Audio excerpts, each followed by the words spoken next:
Hi YouTube! Today we will be doing your fourth lesson in the truth about witchcraft, and again we will be using the Complete Idiot's Guide to Wicca and Witchcraft, the 3rd edition by Denise Zimmermann and Katherine A Gleason. Today we will be in chapter 4, which is reaching unit 2. It is entitled Wiccan Deities, Homage to the Lord and Lady. Before we start this chapter, I'm going to make the point that witches do worship in duality.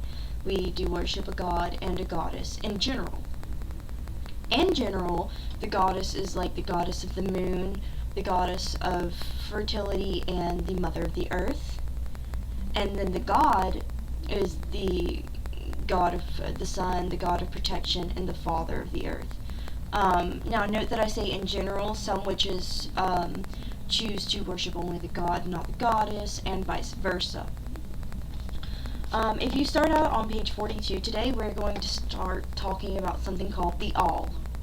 The All is basically a creation theory that many witches believe, saying that the Lord and Lady came together and created everything, living and non-living, because we believe that both living and non-living have souls. Just like today, you can't have one without the other. You can't make a child without the male and female parts. You can't make a child without the contributing of both. In whichever situation you're in, I promise you, you need both. So the All is basically the story about the creation of Earth. The god and goddess intertwined, and basically the goddess gave birth to the earth, gave birth to everything on the planet. And that is the story of the All. Note that the All is both male and female. It's not genderless, it's both. And then the goddess chose to be the moon, and the god chose to be the sun. We go down, and it talks about honoring the Lord and Lady. Note that the Lord and Lady are immanent. They are everywhere, they are everything. They are within you, they are within me. I personally believe that my God and Goddess is in everyone. That's my personal belief. Don't take any offense from it. I am just here to, besides teach you, give my own 2 cents in my teaching style. You look down and you see it talking about the lady. The goddess, also referred to as the lady, is generally a nurturing figure. Even whenever we have like goddess, like the Morrigan in the Celtic pantheon, not only is she the goddess of war, but she is the goddess of rebirth, because out of death comes life. She is also the goddess of fertility, because at one point she was a gardening goddess, basically. So the goddess is of nurturing, fertility. She's of the moon. She's of healing. Some names that you've known commonly from different pantheons, like Isis, Brigid, Inanna, Hera, Freya. Those are all from different pantheons. Then we have the Lord, the god, who is playful in many of the myths concerning different types of gods from different pantheons, but also very protective, because witches do believe in the god as a protector and as a consort for the goddess. So you will see a lot of war gods, and you will see a lot of gods being leaders, even though most witches think of the feminine force as the predominant one. The god is commonly of the sun. Names for the god can be Osiris, the Dagda, Zeus, Thor, things like that. And again, those are from different pantheons. Then it gets into talking about the life phases of the gods and goddesses. We're going to start with the goddesses. We have maiden, mother, and crone, which are the most common, and then some believe in the enchantress. But the most common still is maiden, mother, and crone, and we're going to start out with maiden. Maiden is usually a virgin goddess, very much in youth, very new to the world, very headstrong usually. Um, every woman has a maiden phase, um, and then there are maiden goddesses who aren't virgin but are still in the young playful phase and who are not yet mothers. The next phase is mother, and this is whenever we see women at their height of their power, is when they're pregnant and nursing and have had a child. We see that as the height of power because um, you've just created something. And yes, while it takes duality, we see the woman who has the power in that aspect because she is the one who gives birth and nurtures the child by breastfeeding. Um, and we believe that's when you have the most power, is because you are growing something in yourself. Um, the mother is usually the one who's matured, even though that's not how it really is today. Um, and then whenever you go into the mother phase, and this is for goddesses and women alike, not only do you mature, but there's a new type of anger, there's a new type of protection because you have a child. And you see that a lot in the goddesses like Hera. Hera had large problems with Zeus's infidelity, his not wanting to stick to the family, and out of that she would try to put her own children with him above the other children, and that was her mother senses. And of course Hera is the goddess of marriage and motherhood and all that jazz. Then we have the crone, who is seen as an old woman. Now there is a two-sided argument to the crone. One of the arguments is that with age comes wisdom. But then you also see nowadays the ominous side of the crone in witch media. Basically, the witches are supposed to be old hags with warts on their nose. The truth is that with age does come wisdom most of the time. The crone is very honored. Whenever a witch has gone through all of their phases, they've been inducted and they've been elevated up to a certain point, they then become an elder. And we call them elder because of the knowledge they have and the respect that we give them for it. And then we get to the enchantress, who is basically the seductive side of every woman. They're playful in spirit, very seductive. This would play more or less into Aphrodite in the Greek pantheon.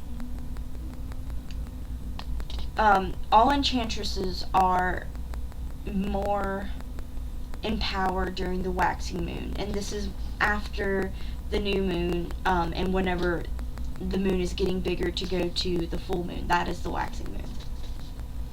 Through the next 3 pages, from 44 to the beginning of 46, is the charge of the goddess.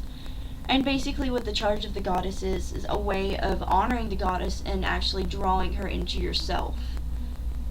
And then we have drawing down the moon, which is the same thing. Now we're going to go on to how you relate to the Lord. The Lord also has life phases. They have 3. They have the prince, the king, and the elder, which is very similar to the maiden, mother, and crone. There's nature's royal prince, which is kind of like the maiden, seeing as they're fresh in life. They're usually still virgins. They have a lot to learn. Then you have the king, which is kind of the equivalent to the mother, seeing as how they mature and they take on responsibility. And then you have the elder, which is the equivalent to the crone, seeing as how they have the knowledge and the power to lead people. And then you have the charge of the god on page 46 through midway page 47, which is kind of like the equivalent of the charge of the goddess, but it honors the god. Now I'm going to take a moment to talk about the duality of the god and goddess in everyone. Whether you are male or female, you have bits of them in you. First of all, look at your parents. You have to have a man and a woman to make a baby, in some essence. And then every man has some sort of feminine emotion side. They have some sort of nurturing side to them, as well as their masculine side, and vice versa with women. Whenever we feel the need to protect our children, that is the God shining through. That is the God of protection saying, you need to protect your children, as well as us having the feminine side to us. So you really can never have one without the other. Alright, I'm going to give you a vocabulary word right now, pantheon. I'm sure most of you already know what a pantheon is. For those young viewers, a pantheon is basically a collection of all of the deities in one certain culture. We have the Greek, we have the Roman, we have the Celtic, we have the Norse, we have the Chinese, the Japanese pantheon, we have the South American pantheon, we have the many African type pantheons.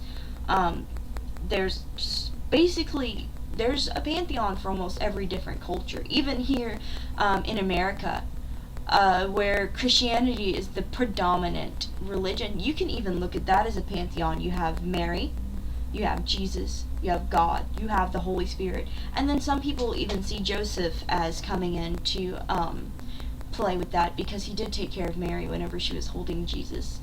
So you could even look at that as a pantheon. And again, I'm not here to offend anyone's religion.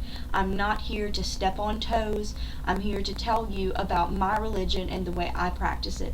So if there were any Christians watching this who got offended by what I just said, I wasn't meaning to offend you.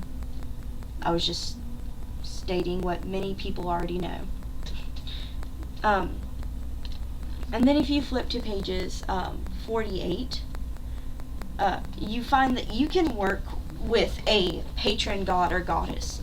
I practice in the Celtic pantheon, and I find myself really working with three main god and goddesses. I work with the Dagda, I work with Brigid and the Morgan, and then even sometimes I call upon Danu. But Dagda, Brigid, and the Morgan are basically the three that I predominantly practice under. And that's okay. It's okay to have patron gods and goddesses that you call upon the most, that you draw your power from the most. And then you also want to think about what phase of the moon or what phase of the sun we're in, depending on what god you call. During the waxing moon, you might want to call upon the enchantress goddesses or a maiden goddess. And then you have your full moon, which is the mother, and then your waning moon, which could be the crone goddesses. And then again with the sun, because we do have the sun holidays, the Sabbats, which are the equinoxes, the solstice, and the cross quarters. If you look from pages 48 all the way to page 56, it's basically stating a little bit about the main gods and goddesses from a couple of different pantheons. It starts off with the Greek gods and goddesses, and you have your Aphrodite, Apollo, Artemis, Athena, Demeter, Dionysus, you have Gaia, you have Hecate, Hera, Pan, Persephone, Poseidon, and Zeus. Those are really the main gods and goddesses from the Greek pantheon, and yes, there are many more. The Greeks were notorious for having a god and a goddess for everything. The main gods or goddesses that I would worship to if I worshiped the Greek pantheon would be Zeus, Hecate, Pan, Persephone, and Hera. Then you have the Roman, which is basically as close as you can get to the Greek.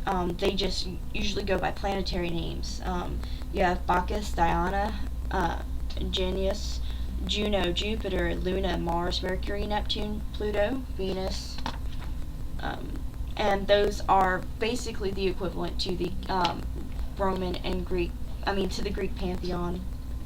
And then you have your Hindus, and basically down here you have your Shiva, Krishna, Kali, and so on and so forth. Then you have your Egyptian, which has Amun, Anubis, Bast, Hathor, Horus, Isis, Osiris, Ra.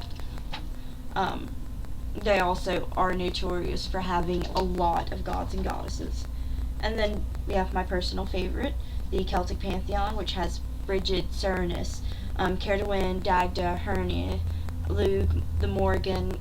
There's a lot more than that, but with the Celtic pantheon, at one point the Celts ruled almost all of Europe, and really you would find it from village to village that the Celts would have their own way to practice. So in the Celtic pantheon yourself, you have the Welsh, you have the Scottish, the Irish Celts in their pantheon. So these are just the main ones that people pull into play the most.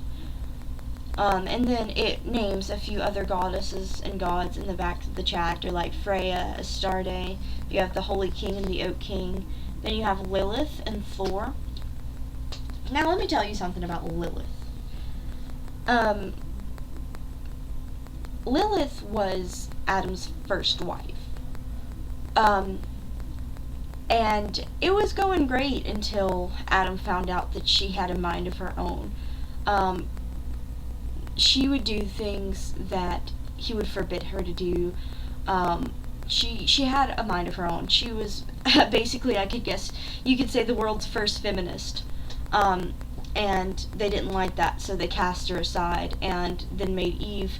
And from that, she became known as a goddess of disorder and anarchy, when really she was just the first woman who had her own mind. And this is where I don't care what you say to me. Again, I'm not here to step on toes, but this is what it is.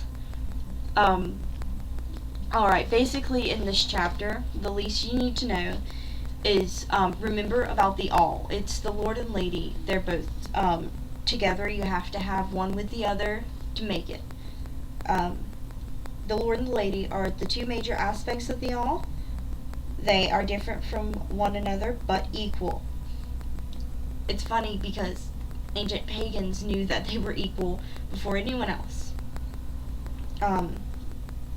Equality plays a major part in this religion. It is balance, balance, balance, balance, balance. You will always hear that because you have to keep your karma in balance. You have to keep, even the sun keeps itself in balance.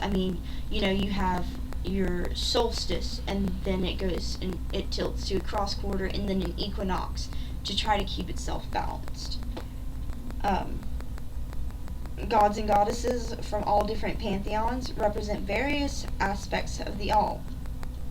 In Wicca, you can choose the form of deity that you want to work with based on your personal preferences and what areas you want to work on. You can choose from many different traditions and many different gods and goddesses. You work with deities, you do not beg from them. That's an important part. I know witches who pray. Like, I pray all the time to my patron god and goddesses. I don't pray for things. I don't ask them for things, because they gave us the power of free will, and then they gave us karma to punish us if we use our free will the wrong way.